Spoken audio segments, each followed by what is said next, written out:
All right, so chapter three, psychological measurement. What I want to emphasize with this before we start is that you want to make sure to pick the appropriate tool for the type of measurement that you're doing. All right, so on the slide, you can see there's a Rorschach ink blot test, and this is a very effective psychological tool for examining certain patterns of the way people think or cognitive dispositions and things like that. But it is a terrible tool for measuring something like, say, intelligence. And the point of what we're going to talk about in this unit is going to be how do we select the appropriate tool for what we want to measure, and then how do we make sure that it's actually measuring what it intends to measure, which sounds a little redundant and kind of brainless, but you'd be amazed at how often we misapply the tools that are meant for one purpose that we utilize for another purpose. We'll talk through that. So this slide here has got a lot of complexity to it. There's a lot of information on here. I want to make sure we get it across clearly. So measurement scales, there are four main types of measurement scales, as the slide indicates. And before I mention these, I want to tell you they're in this order: nominal, ordinal, interval, ratio, because they go from the least precise to the most precise. I would just remember that they move in that sort of order, from least precise at nominal to most precise at ratio.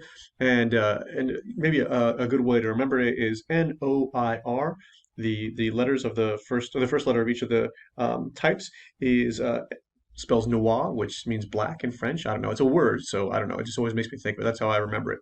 But nominal is just a naming variable. Right, so it's typically mutually exclusive as well. So I've got gender on here. A better one for this would be biological sex, right? Male and female. It's a dichotomy like so. So male and female. Race is not a very good example either, because of course you can be biracial or mixed race. Political affiliation is probably a good example, because you're typically not going to be a Republican Democrat or Democratic Republican. You're one or the other, right? So you're not really you can't be both, basically. But the nominal variables aren't about establishing any kind of ranking or anything like that. It just basically tells you what is the appropriate label, right? So if I tell you, for example, that I'm male, you don't know a great deal about me other than the fact that I have an X chromosome and a Y chromosome. That's it, right? Ordinal gets a little bit more detailed. In this case, you are establishing a ranking order. I've got on here, for some of the students who are more mature, might remember the Homeland Security Advisory System that was utilized pre and post 9/11. It's outdated. They actually haven't used it in years. So a better example might be class year, right? Freshman, sophomore, junior, and senior, right? Well, that's five. I did too many. There we go. Okay, freshman, sophomore, junior, and senior. In this case, if you tell me you're a sophomore, I know it's not your first year in college, but I also know you got a couple more years to go. So in this case, not only does the label of sophomore tell me where you stand, it tells me a bit more information about what you still have ahead of you and things like this, right? So it establishes a given order, just as the name might indicate. Interval, in this case, it's the thing you want to remember is that it's universally comparable scale. Right? So I use temperature. Temperature is actually a very good example of this, because, for example, if I call my dad in Dallas and say, "Hey, Dad, what's the temperature up there?" He always likes to talk about the weather, right? He says, "Oh, it's 80 degrees." I'm like, "Oh, no way, it's 80 degrees down here too."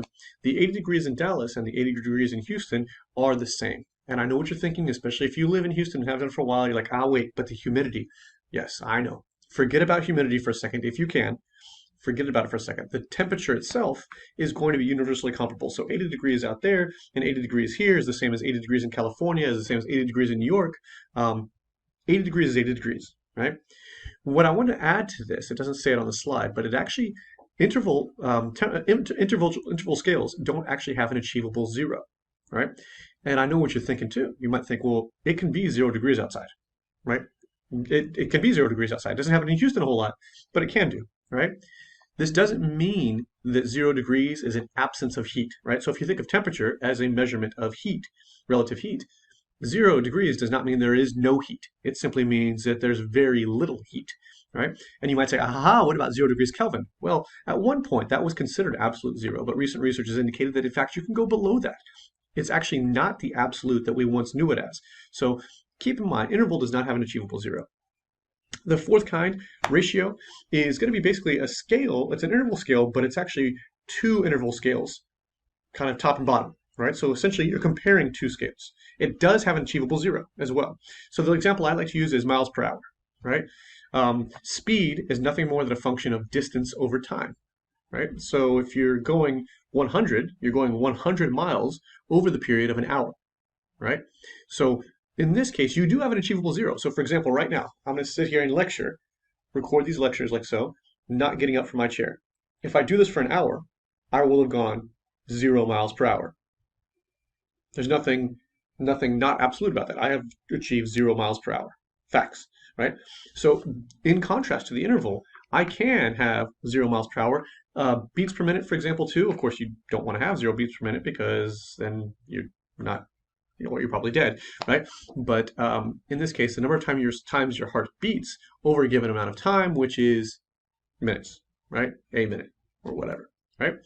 So with each of these, they get a little bit more precise. You know a little bit more about the data based on how precise the measurement scale is. And they vary in appropriateness, right? So like, for example, if I was to say, I wouldn't want to ask a question like, on a scale from 1 to 10, how male are you? Right? That's stupid. So it would be a ratio scale, I suppose, or probably more interval scale more than anything.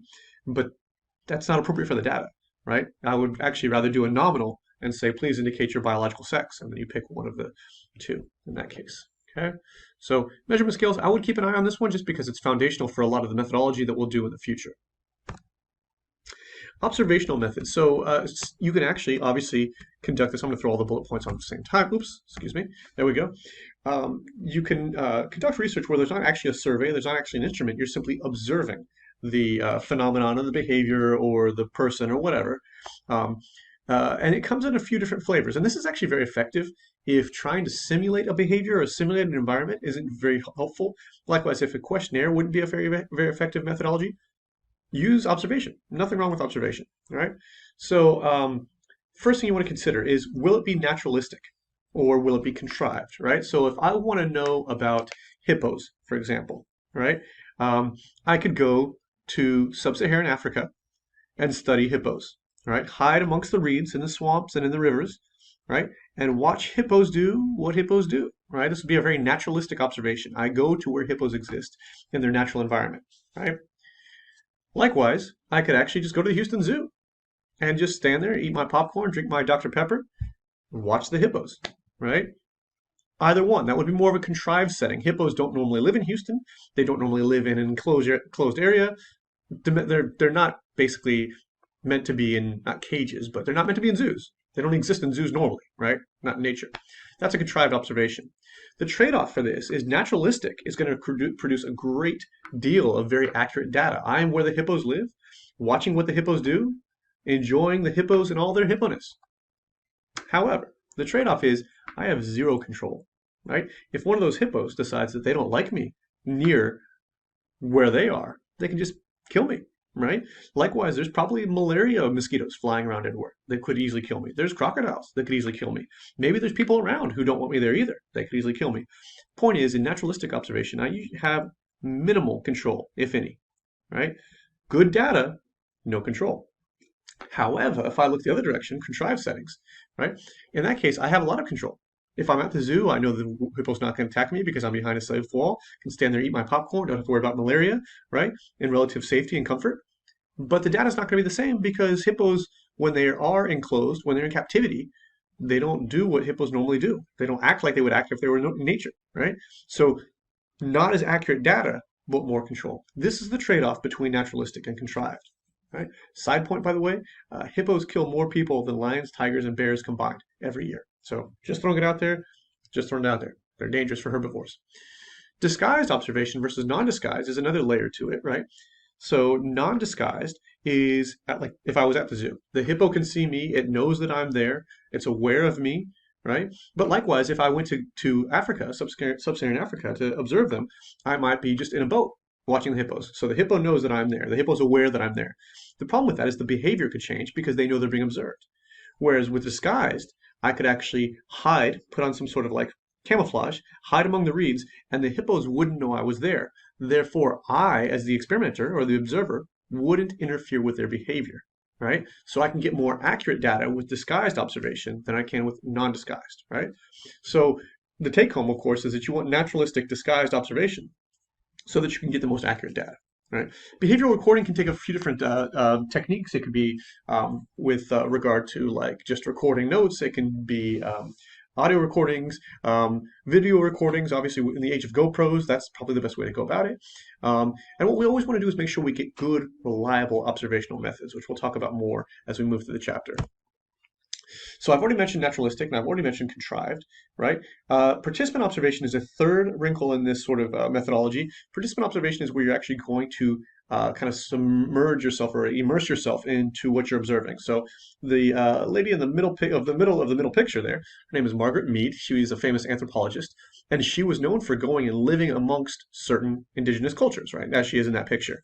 She would dress as they dress, wear what they wear, eat what, that's redundant, dress as they dress, eat what they eat, sleep how they sleep, live their lives basically for an extended period of time. And the idea was that by participating in what they do, she would receive more insight about what it was means to be part of that culture. So participant observation is very good because it allows you to see things from the inside out and provides insights that you might not otherwise get through naturalistic or contrived. Once again, lack of control, right? So if I wanted to know what it was like to be in a prison in Texas, I could go in as a researcher, disguise myself as an inmate, and participate in their lives there. Would I want to do that? No. Would I flourish in a prison environment? Probably not. But it would allow me to get a good insight of what it is to be, what it means to be a prisoner in our penal system in Texas.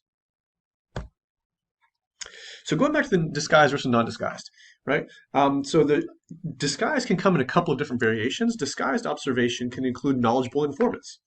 So for example, I, as a professor, am a knowledgeable informant. Why? Because as I teach classes, I observe my students, I see their grades, I see their interactions and stuff like this, and at the end of the time, our time together, I can write a letter of recommendation. This is why universities ask you for letters of rec from your professors, because we are knowledgeable informants. And you might think, well, how is it disguised observation if we see you looking at us? It's disguised because it's not my job to observe you, right? It's my job to teach you. But the additional layer of observing you and getting to know what kind of student you are is kind of disguised, right? So that's where that kind of fits in there, and that's why I'm a knowledgeable informant. I have experience with you. I know what I know about you, basically, as a student. Unobtrusive measures I really like. This is a very effective way to do this. So HBU is a dry campus, not allowed to drink, right? And I'm sure if I asked all my students, hey, do you drink on campus? They would say, no, Dr. Joe, of course I don't drink. I just read the Old Testament and go to bed by 8:30, right? But if I wanted more accurate data about that, I could check their trash cans, right? So at the end of the week, the trash people come and they take away the trash from the dorms and everything. I could just go through the trash and see how many bottles of alcohol or beer or wine or whatever were in the trash. In that case, it's an unobtrusive measure because they don't know they're being observed. They don't know they're being measured, right? It's a disguised observation because students don't get the opportunity to tell you no or whatever. They simply don't know they're being observed. And somebody might ask, well, is that ethical? It is. It is because once the trash is turned over to the university, for example, it's university property. So it's kind of this gray area. It doesn't make people entirely comfortable, but it's a very good way to gather accurate data. Non-disguised is going to be very blatant, right? So for example, you see cameras everywhere you go. Anywhere, if you walk on campus, if you drive down the street, if you're in a building of some kind, there's cameras everywhere. This is non-disguised observation, right? So you're aware you're being observed. In fact, a lot of buildings, if you look closely, when you walk in, will say that you're under video surveillance, right? I mean, they make it clear. There's a sign right there. The problem with non-disguised, when people know they're being observed, their behavior can change just because they know they're being observed. This is where reactivity comes in. You see it with puppies. You see it with my children do this all the time. When they know their picture's being taken, they'll immediately pose, right? They'll make a face like this. My youngest in particular, she might be doing something very busy, and we're like, hey, look over here, baby. And she's like, bam, and does a model face, right? Reactivity. This is also why we have cool things like YouTube. If you look on YouTube, there's plenty of people that act a certain way, do stupid things, do smart things, show you how to do things. Excuse me, that was awkward. Show you how to do things based on reactivity, right? And one of the things that bothers me, I'll conclude on this thought, is when you see influencers who are filming videos where they're talking to the camera, the way they speak changes because the camera's in front of them. So, my wife will show me a video where somebody's doing a makeup tutorial, and they're like, put on the makeup like this, bring it across your lips, da da da. And it's like, are those questions? Is that how you always speak? And then you see them, out of a different context, and they don't speak like that at all. But something about being in front of the camera, they're like, they have to go into this like, I don't know, I don't even know what to call it, influencer mode. I don't know. But anyway, but I was like, and spread it slowly because you don't want it in your eyes. Like, I don't know, whatever. Anyway, reactivity, it's part of the game when you're doing observational research.